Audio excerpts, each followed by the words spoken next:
Hello everyone, Assalamu alaikum. It's me Mimia and welcome to our YouTube channel Mimia's Lifestyle. আজকে একটা ছোট্ট video নিয়ে আপনাদের সামনে হাজির হয়েছি। সেটা হচ্ছে ছোট ভিডিও হলেও এটার অনেক গুরুত্ব রয়েছে। সেটা বিদ্রোহী কবি কাজী নজরুল ইসলাম সম্পর্কে খুঁটিনাটি বিষয়গুলো একদম A to Z আমরা সব বিষয় নিয়ে আলোচনা করব এবং আমরা আমাদের এই ছোট্ট ক্লাসটির মাধ্যমে কি করব সব মেমোরাইজ করে ফেলবো ইনশাআল্লাহ। আচ্ছা চলো আমরা শুরু করি ক্লাসটা। কেমন? কাজী নজরুল ইসলাম কি নাম? কাজী নজরুল ইসলাম। এর মাঝে আমরা একটা কাজ করি, সেটা হলো markup. Okay fine. Kazi Nazrul Islam, তার জন্ম এবং মৃত্যু এটা একটু বেশি গুরুত্বপূর্ণ, কেননা প্রত্যেকটা কবি সাহিত্যিকের জন্ম এবং মৃত্যু অনেক সময় অনেক পরীক্ষায় আসে, তাই আমাদের জেনে রাখা ভালো। জন্ম মৃত্যু হচ্ছে কি, জন্মটা 25শে মে, 24শে মে 1899 সালে।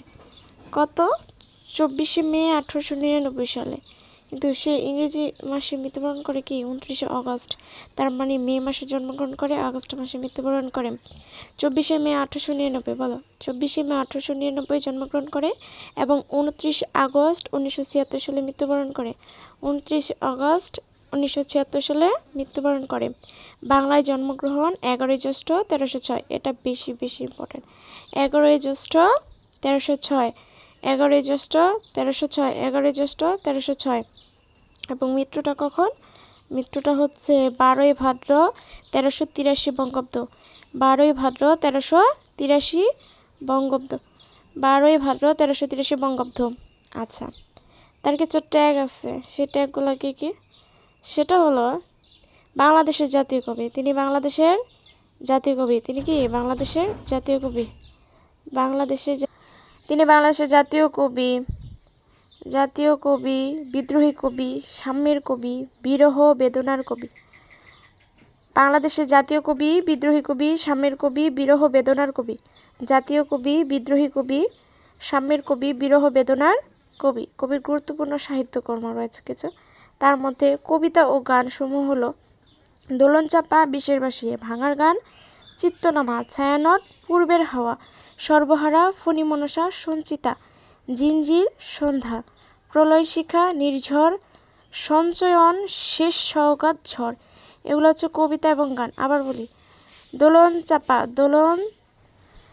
তার কবিতা ও গানসমূহ কি? দোলন চাপা, বিষের বাঁশি, ভাঙার গান, চিত্তনামা, ছায়ানট, পূবের হাওয়া, সর্বহারা, ফণী মনসা, সঞ্চিতা, জিঞ্জির, সন্ধ্যা, প্রলয় শিখা, নির্জন, সঞ্চয়ন, শেষ সওগাত, ঝড়। তার উল্লেখযোগ্য কিছু কবিতার গ্রন্থসমূহ রয়েছে, সেগুলোর মধ্যে অন্যতম কি? অগ্নিবীণা, সাম্যবাদী, ঝিঙ্গে ফুল, সিন্ধু হিন্দোল, চক্রবাক, নতুন চাঁদ, মূর্ভাস্কর। চক্রবাক এটার জন্য কিন্তু তাকে জেলে যেতে হয়েছিল। আচ্ছা, নাটকগুলা কি? নাটকটা ইম্পর্ট্যান্ট। এই কবিতা, গান এবং কবিতা গ্রন্থসমূহ থেকেও বেশি ইম্পর্ট্যান্ট নাটক হচ্ছে ঝিলিমিলি নাট্যগ্রন্থ। ঝিলিমিলিটাকে নাট্যগ্রন্থ 1930 সালে ঝিলিমিলি নাট্যগ্রন্থ। ঝিলিমিলি কি নাট্যগ্রন্থ? আলেয়া, ঝিলিমিলি আলেয়া। আচ্ছা, ঝিলিমিলি আলেয়া। আলেয়া হচ্ছে গীতিনাট্য। আলেয়া হচ্ছে কি? গীতিনাট্য। ঝিলিমিলি আলেয়া, পুতুলের বিয়ে। কিসের বিয়ে? পুতুলের বিয়ে হচ্ছে কিশোর নাটক। মধুমালা, ঝড়, পিলে পটকা, পুতুলের বিয়ে, এটা হচ্ছে কি? কাব্যনাটক। এই যে পুতুলের বিয়ে, এটা হচ্ছে কি? কিশোর নাটক। এটা কিশোর কাব্যনাটক, দুটোটাই কিশোরদের জন্য। কাজী নজরুল ইসলামের উপন্যাস রয়েছে 3টা। মোটমাট উপন্যাস কয়টা? 3টা। তার নাম কি? বাঁধনহারা, মৃত্যুক্ষুধা, কোহেলিকা। বাঁধনহারা,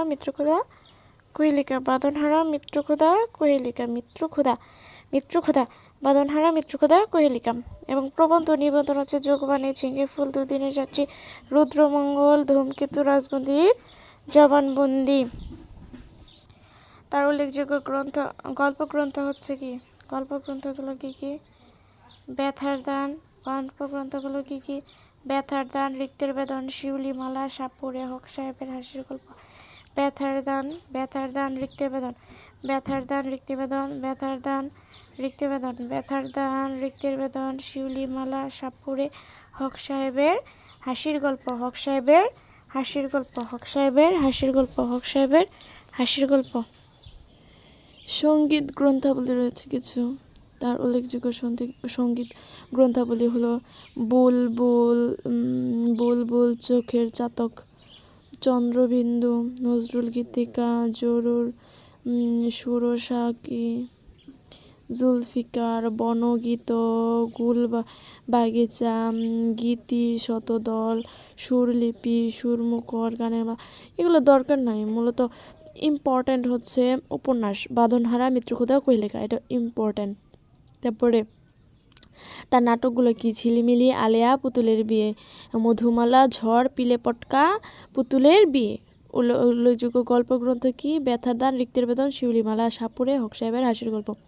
এগুলা বেশি খুবই ইম্পর্টেন্ট। তাছাড়া রয়েছে অনুবাদ ও বিবিধ। অনুবাদ ও বিবিধের মধ্যে কি? রাজবন্দী জবানবন্দি একটা প্রবন্ধ, কাব্যে আমপারা অনুবাদ, রুবায়াতি ওমর খয়াম অনুবাদ, বাংলা একাডেমি অনুবাদ 1993 সালে প্রকাশ হয়। দেবানে হাফিজ, এটাও একটা অনুবাদ। মক্তব সাহিত্য, এটাও অনুবাদ, এটা হচ্ছে মক্তবের পাঠ্য বই। নজরুলের রচনাবলী ভলিউম 1 থেকে 4 পর্যন্ত। আচ্ছা, আজকে আমরা কি নজরুলের আত্মজীবনী বলতে নজরুলের সাহিত্যকর্ম থেকে শুরু করে নজরুলের জন্ম তারপরে সাল ঘটিত যে বিষয়গুলো আছে এবং তার যে সাহিত্যকর্মগুলো আছে সেই সম্পর্কে আমরা টোটালি বিস্তারিত আলোচনা করেছি। আপনাদের যদি ক্লাসটা ভালো লাগে তাহলে অবশ্যই লাইক করবেন, কমেন্ট করতে অবশ্যই ভুলবেন না, এবং পরবর্তীতে কোন টপিকের উপরে ক্লাস চান অবশ্যই জানাতে ভুলবেন না। আজকের মতো এখানেই বিদায় নিচ্ছি। আসসালামু আলাইকুম। সাথেই থাকুন এবং ক্লাস করতে থাকুন। ভালো লাগলে কমেন্টস করবেন। আল্লাহ হাফেজ।